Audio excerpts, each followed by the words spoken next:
Bonjour à tous, bienvenue pour une nouvelle vidéo qui va parler aujourd'hui des ateliers théâtraux. Dans cette vidéo, nous allons voir plusieurs activités, dont le spectacle de marionnettes, les ombres chinoises et les matchs d'impro.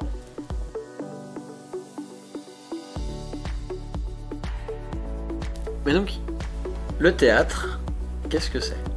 Le théâtre, c'est un outil pédagogique qui sert à développer l'expression et la communication chez les enfants.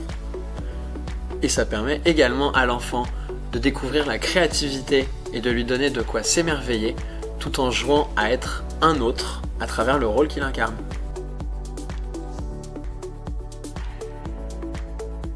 Un Castelet avec un papier ou un drap blanc. 2. Décoration en fonction du lieu de la scène. 3. Fond sonore ou musical pour favoriser l'immersion.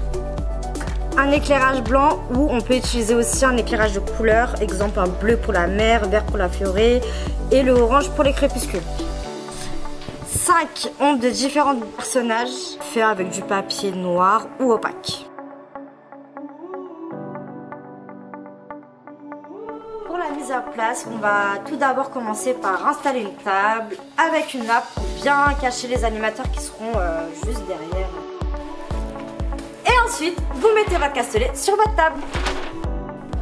Et ensuite, vous placez votre éclairage derrière votre castelet. Placez votre décor sur les castelets. Vous pouvez le voir, il est facilement maniable pour pouvoir changer de décor rapidement. Il est important de bien placer les personnages en fonction de leur histoire. Soudain, il se fait attaquer par un loup. Alors Mickey s'enfuit dans la montagne. Vite, vite, vite, vite. Ah, le loup est bien embêté, il ne peut pas passer. Comme vous pouvez le voir, le spectacle sera plus vivant avec un décor qui évolue en fonction de l'histoire.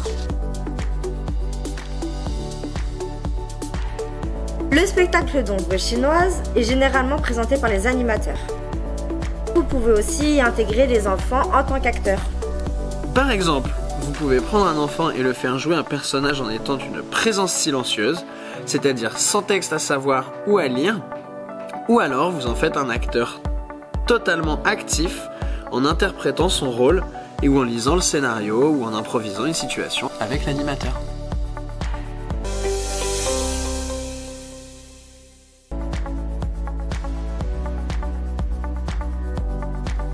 Pour les spectacles de marionnettes, nous aurons d'abord besoin, comme pour les ombres chinoises, d'une table sur laquelle nous mettrons un drap, une nappe ou tout ce qui nous servira à cacher les animateurs qui se mettront derrière pour organiser le spectacle.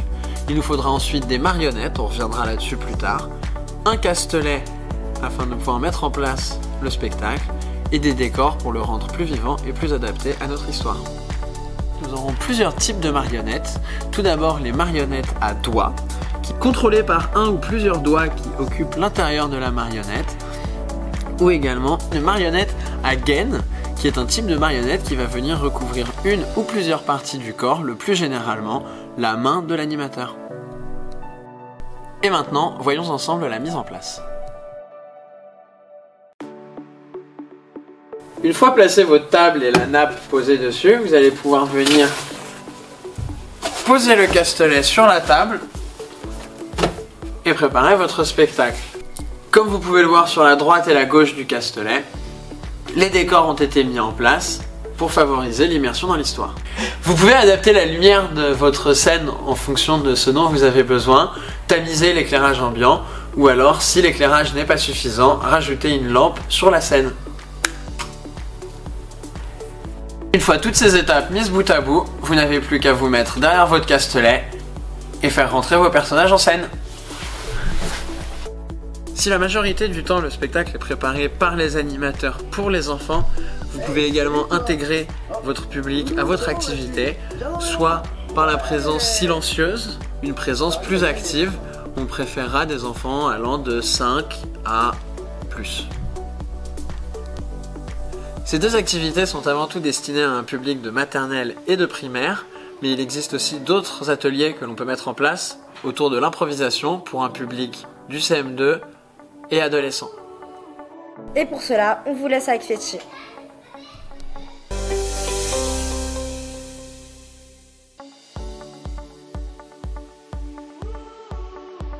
bonjour à tous. Les matchs d'impro.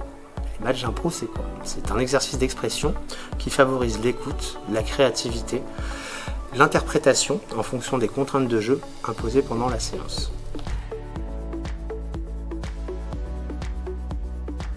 Tout d'abord, pour le match d'impro, il faut définir un espace scénique, représenté par la scène ici, un espace pour le public qui va participer, la préparation de 2 boîtes avec le nombre de participants et une contrainte de jeu, qui peut être en chantant, en rime, à la manière de Donald Duck par exemple. On définit chaque équipe ayant les mêmes couleurs. Il y aura également donc, le maître de cérémonie et un arbitre. Alors, si vous êtes tout seul, vous pouvez avoir ces 2 rôles en même temps. Alors, lorsque je mets en place des matchs d'impro, je fais ça en règle générale en 2 phases. Tout d'abord, un jeu d'échauffement, un texte que je lis au groupe, où chaque participant se laisse guider par ma voix en interprétant les péripéties du personnage de l'histoire racontée. Les jeux d'échauffement peuvent aussi servir à développer les objectifs qui vont favoriser l'impro pendant les matchs. Une fois la phase d'échauffement terminée, nous allons passer à la mise en place du match.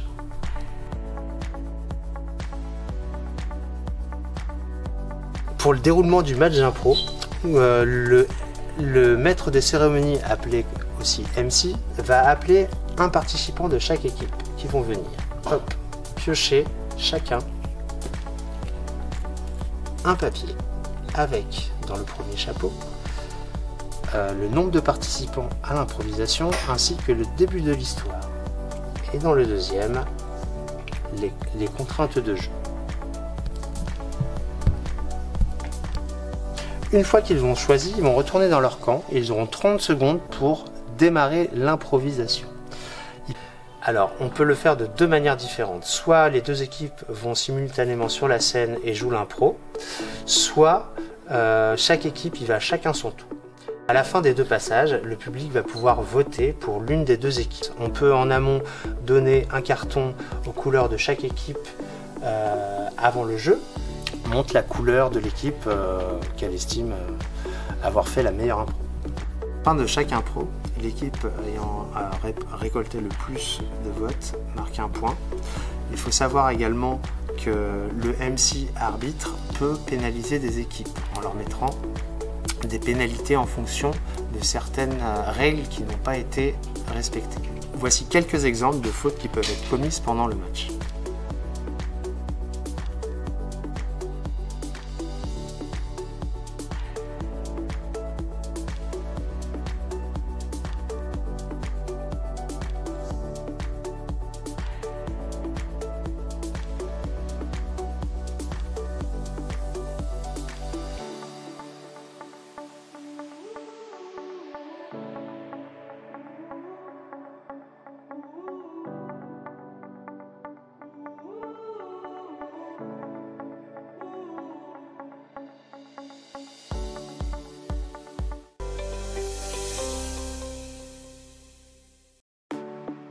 Et voilà pour nous. La vidéo est terminée, on espère qu'elle vous a plu. Et que vous pourrez mettre en place ces ateliers sur vos accueils de loisirs.